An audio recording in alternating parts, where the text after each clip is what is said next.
Good day, folks. My name is Major Stephen Schladowski. I have served Canada in the Canadian Armed Forces for 20 plus years.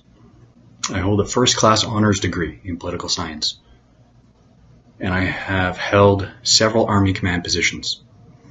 I have an urgent message for all Canadians. For nearly 2 years, our own elected government officials have been using the bullying tactics of fear, intimidation, coercion, and financial and physical violence against us to gain compliance for certain repeated medical procedures. We tell our children that bullying is wrong. We know it to be so. Yet we allow our leaders to do this to us. They have knowingly and repeatedly violated the highest laws of the land in the Canadian Charter of Rights and Freedoms, as well as other signed international human rights agreements. Canadians have been lulled into believing that the same government who suppresses your freedoms in the name of safety will one day just reward you back with your freedoms if you just comply to ever-changing rules and health orders. That, folks, is the very definition of tyranny, not democracy. Humans are inherently free.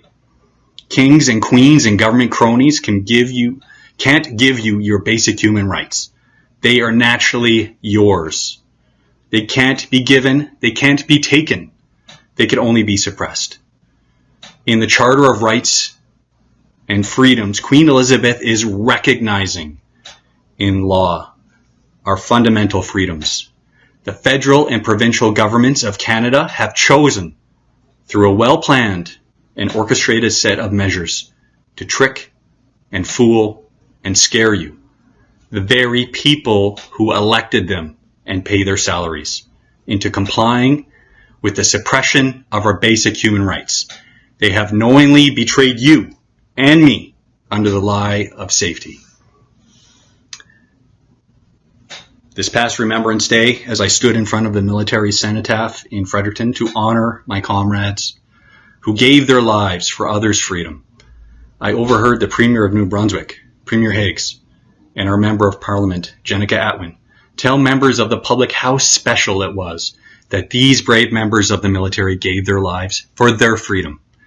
That same freedom that these very liars and deceivers are actively working right now to suppress.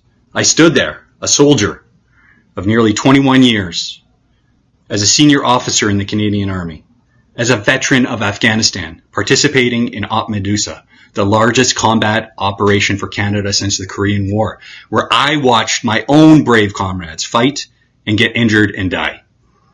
But I also stood there as a person who hasn't taken the COVID-19 injection.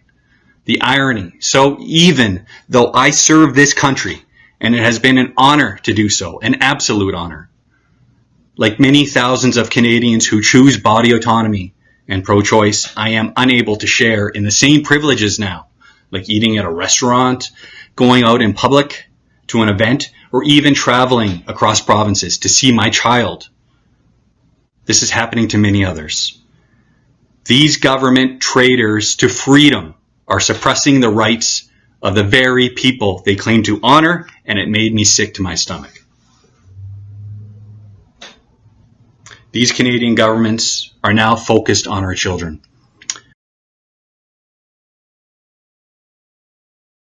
I am calling on the medical community to put an immediate halt on these children's injections until the Canadian public can receive the accurate, truthful data from these COVID injection injuries that have already occurred. The Canadian public has a right to be able to make informed medical choices, especially for their little children. To tell them repeatedly it is safe and effective and not give them that choice is a crime, and it's also genocide. The media and government must put an immediate halt to all scientific medical censorship and the silencing of health professionals who do not comply with your agenda, as well as hear from injury victims.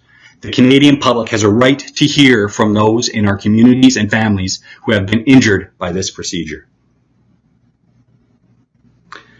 I am calling on my military and police comrades, all of you, all of us who have sworn a personal oath to protect our family, our friends, and our community, to now stand up and protect your loved ones against this government-forced medical tyranny. You chose to serve because you wanted to give back to your community. And instead, the government has turned your love for community and your loyalty against you, and you are now a weapon against the very people you love. Brothers and sisters, you can't be forever changing indiscriminate government measures which use fear and violence, and also be for your loved ones and for freedom. You have to choose. I am asking you to choose your family and your community. This is why you serve. And this is your moment to be a hero for your loved ones. They deserve the truth. They deserve to be protected. I am also calling on all Canadians to join in solidarity together. Freedom and love for our community.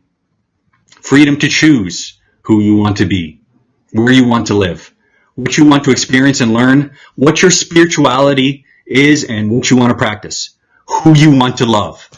What you want to put in your own bodies is the foundation of our democracy in Canada. We cannot let freedom die with this generation. May God forever bless the free citizens of Canada.